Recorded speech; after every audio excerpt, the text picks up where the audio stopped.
এই ক্লাসে আমরা দেখব যে দুটো ডিফারেন্ট সিগন্যালের কনভলিউশনটা কিভাবে বের করা যেতে পারে, ঠিক আছে?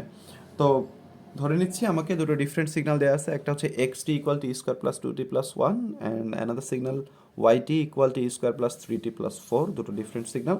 আমাকে বের করতে হবে জেড টি, এবং এই জেড টিটা হচ্ছে এই দুটো সিগন্যালের convolution. Okay, so Z T equal দেওয়া আছে X T convolution with Y T, এটা আমরা বের করবো। ওকে, তো প্রসিডিউরটা হচ্ছে এরকম যে আমরা এই দুটো সিগন্যালকে দুই সাইডে লিখে ফেলবো।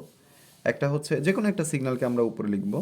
সো এটা প্রথমটাই লিখি, T square two T and one.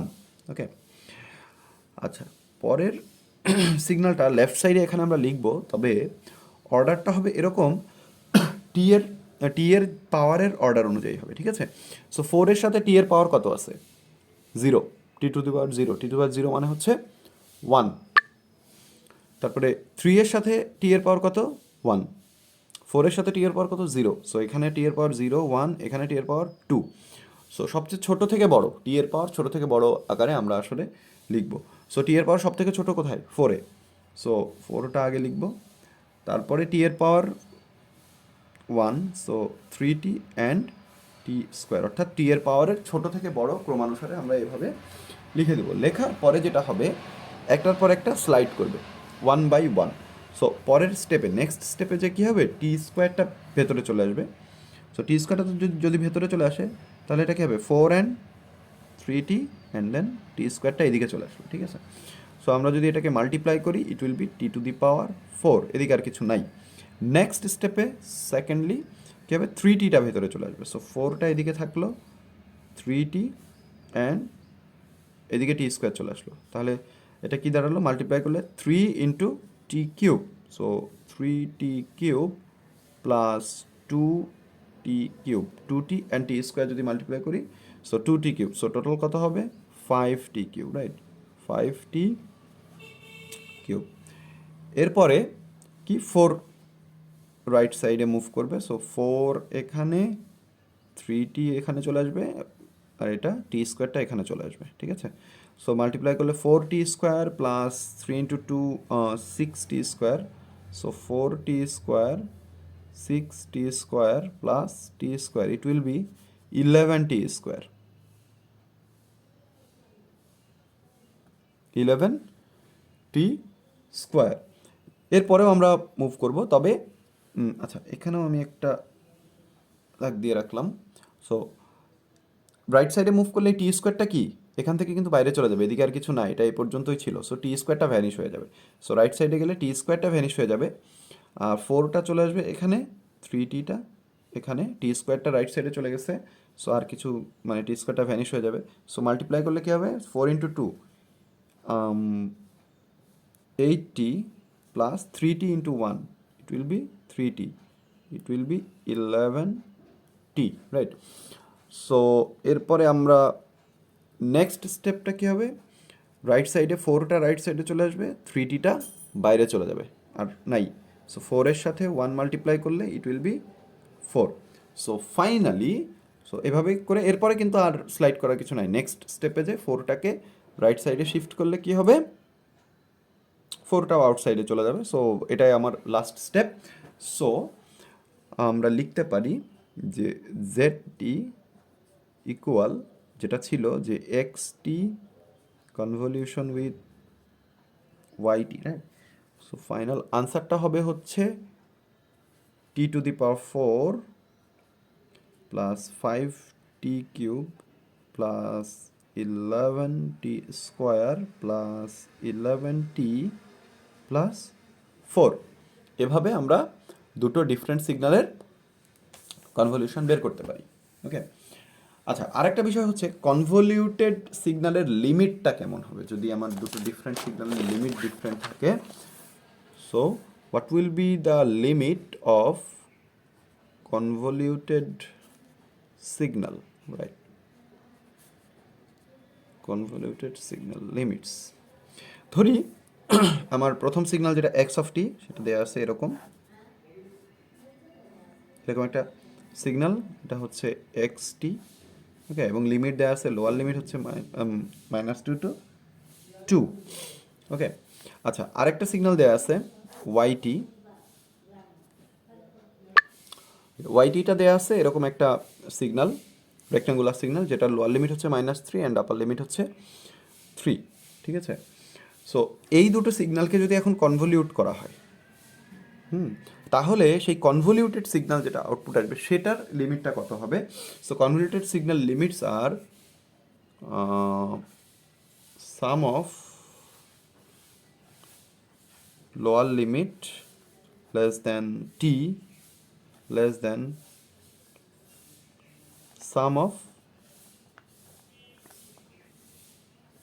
Upper limit. Okay, so এখানে আমার লোয়ার লিমিট কত আছে? -2, আর এটাতে লোয়ার লিমিট কত আছে? -3। সো এটার কনভলিউটেড সিগন্যালের লোয়ার লিমিট হবে হচ্ছে sum of lower limit, so -2 plus -3, অর্থাৎ লোয়ার লিমিটগুলো যোগ করলাম, less than T less than sum of upper limit, it will be 2 plus 3। So -2 minus plus -3 মানে -2 -3, it will be -5 less than t less than 5, right? So যে এই দুটো সিগন্যালের convolution করলে থার্ড যে সিগন্যালটা আসবে সেই সিগন্যালের লিমিটটা হবে হচ্ছে -5 থেকে 5-এর ভেতরে, ঠিক আছে? -5 to 5। আচ্ছা, আমরা এখন কনভলিউশন বের করার আর একটা মেথড একটু দেখি, যে কনভলিউশন বাই ইমেজ মেথড, ঠিক আছে? অনেক সময় আমাদের এটাও প্রয়োজন হতে পারে, কনভলিউশন বাই ইমেজ মেথড, ঠিক আছে? তো ধরি আমার দুটো সিগন্যাল দেওয়া আছে, আউটপুট ওয়াইটি ইকুয়াল দুটো সিগন্যালের কনভলিউশন। তো প্রথম সিগন্যালটা হচ্ছে একটা এক্সপনেনশিয়াল সিগন্যাল, এরকম ডিকেইং এক্সপনেনশিয়াল সিগন্যাল, যেটা e⁻³ ut দেওয়া আছে, ধরে নিলাম। সেটার সাথে কনভলিউশন করতে বলা হয়েছে যে একটা এরকম একটা শিফটেড, এটা কি positive shifted unit step signal, হ্যাঁ, সেটা হচ্ছে এইচটি, ইম্পালস রেসপন্সটাকে এভাবে দেওয়া আছে। হ্যাঁ, এই দুটোর আমরা কনভলিউশন করব ইউজিং ইমেজ মেথড। সো প্রথমে আমাদেরকে যেটা ফার্স্ট স্টেপ যেটা, সেটা হচ্ছে লিমিট বের করতে হবে। ফার্স্ট স্টেপ হচ্ছে limits of yt equal xt convolution with h t. লিমিটটা কী হবে? Sum of lower limit. আচ্ছা, আমরা যদি একটু খেয়াল করি, এখানে লোয়ার লিমিটটা কত? 0, আর এখানে কত? 2। So 0 + 2, 0 + 2 t, are sum of upper limit. আচ্ছা, এটাও কিন্তু ইনফিনিটি পর্যন্ত চলবে, এটাও ইনফিনিটি পর্যন্ত চলবে। So infinity plus infinity, it will B infinity. So আমার লিমিটটা হবে 2t অ্যান্ড ইনফিনিটি, 2 থেকে ইনফিনিটি পর্যন্ত, ঠিক আছে? এটা হচ্ছে ফার্স্ট স্টেপ। এরপরে সেকেন্ড স্টেপ হচ্ছে আমরা কি করব? সেকেন্ড স্টেপে আমাদেরকে লিমিটটা চেঞ্জ করতে হবে, অর্থাৎ টিটাকে, বিষয়টা এরকম হবে,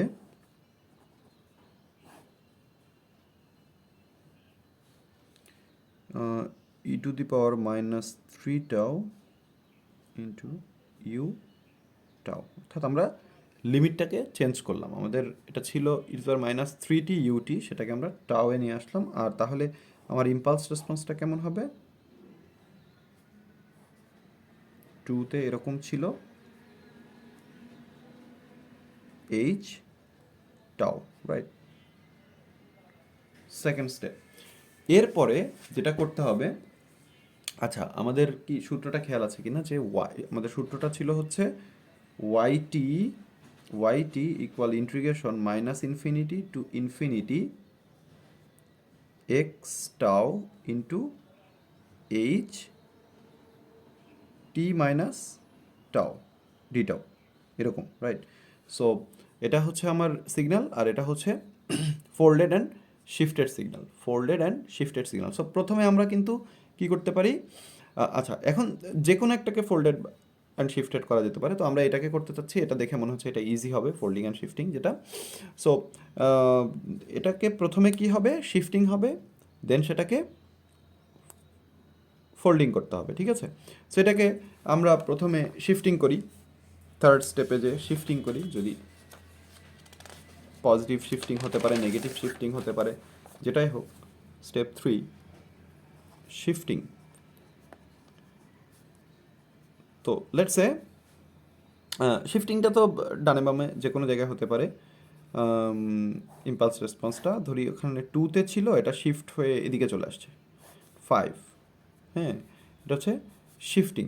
হ্যাঁ, এরপরে আমাদের তারপরে শুধু শিফটিং করলে হবে না। Shifting means what is this, it will B H T minus টাও, রাইট? সো আমাদের লাগবে হচ্ছে এইচ, সরি এটা ছিল হচ্ছে এইচ টাও, ইট উইল বি এইচ টাও মাইনাস টি শিফটিং করলে, এইচ টাও মাইনাস টি। এখন এটাকে যদি আমরা ফোল্ড করি, ফোল্ডিং, স্টেপে ফোল্ডিং যদি করি, তাহলে এটা কি হবে, ঠিক তার বিপরীত, অর্থাৎ এখান থেকে এটা তখন এরকম হবে, right? At -5 H T minus টাও, ওকে। মানে -5 এটা আমি জাস্ট ফর এক্সাম্পল যে শিফটিংটা এভাবে হয়েছে, দেন ফোল্ডিং, তারপরে কি হবে এটার সাথে ওই যে আমার যে এক্স টাও যেটা, অর্থাৎ এক্স টাও যেটা আছে ই টু দি পাওয়ার -3 টাও ইউ টাও, এটার মাল্টিপ্লিকেশন হবে। লাস্ট স্টেপ যেটা আমার এই যে এটা তো folding and shifting, folded and shifted version হচ্ছে এটা, এইচ টি মাইনাস টাও ইম্পালস রেসপন্স, তার সাথে এটাকে যদি আমরা মাল্টিপ্লাই করি, এই দুটোকে যদি আমরা মাল্টিপ্লাই করি, দ্যাট উইল বি আমার ফাইনাল আনসার। হ্যাঁ, কনভলিউশন বাই ইমেজ মেথড। এইভাবে এই কয়েকটা স্টেপের মাধ্যমে দুটো ডিফারেন্ট সিগন্যালের কনভলিউশন বের করা যেতে পারে। ঠিক আছে, তো নেক্সট ক্লাসে আমরা বিভিন্ন কনভলিউশনের প্রপার্টি নিয়ে কথা বলবো। ওকে, থ্যাংক ইউ।